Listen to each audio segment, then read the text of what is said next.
ಕುಡಿಯೋ ನೀರು ಬೇಕಾಗುತ್ತೆ, ಆಮೇಲೆ ಬೀದಿ ದೀಪಗಳ ವ್ಯವಸ್ಥೆ ಬೇಕಾಗುತ್ತೆ, ಹಾಗೆ ಚರಂಡಿಗಳಲ್ಲಿ ಅಲ್ಲಲ್ಲೇ ಕಸಗಳು ಇರುತ್ತಲ್ವ ಅದನ್ನೆಲ್ಲ ಕ್ಲೀನ್ ಮಾಡೋಕ್ಕೆ ಇಷ್ಟು ಅದು ಅನುದಾನನೂ ಸಹ ಈ ಒಂದು 15ನೇ ಹಣಕಾಸು ಯೋಜನೆಯಲ್ಲಿ ಉಳಿಸ್ಕೊಳ್ಳುವಂಥ ಒಂದು ವ್ಯವಸ್ಥೆ ಇರುತ್ತೆ. ಹಾಗೆ ಇದಕ್ಕೆ ಸಂಬಂಧಪಟ್ಟಂಗೆ ಒಂದು ಪಂಚಾಯತಿಲಿ ಅಡ್ಮಿನಿಸ್ಟ್ರೇಟಿವಲ್ಲಿ ಏನೆಲ್ಲ ಬರುತ್ತೆ ಅದನ್ನು ಸಹ ಈ ಒಂದು 15ನೇ ಹಣಕಾಸಲ್ಲಿ ಕೊಡುವಂಥ ವ್ಯವಸ್ಥೆ ಇದೆ.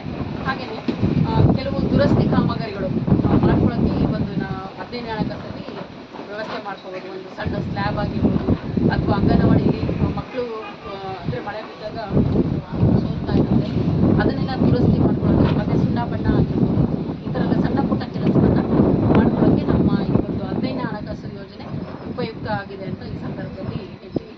ಹಾಗೆಯೇ ಇದು ಸಾಕಷ್ಟು 15ನೇ ಹಣಕಾಸು ಯೋಜನೆಯಲ್ಲಿ ಅನುದಾನ ಹೆಚ್ಚಾಗಿ ನಮ್ಮ ಗ್ರಾಮ ಪಂಚಾಯತಿಗೆ 85% ಅನುದಾನ ಬಿಡುಗಡೆ ಆಗುತ್ತೆ, 10% ತಾಲೂಕು ಪಂಚಾಯತಿಗೆ ಬಿಡುಗಡೆ ಆಗುತ್ತೆ, 5% ಜಿಲ್ಲಾ ಪಂಚಾಯತ್ಗೆ ಬಿಡುಗಡೆ ಆಗೋಂಥ ವ್ಯವಸ್ಥೆ ಈ ಒಂದು 15ನೇ ಹಣಕಾಸಲ್ಲಿ ಇದೆ.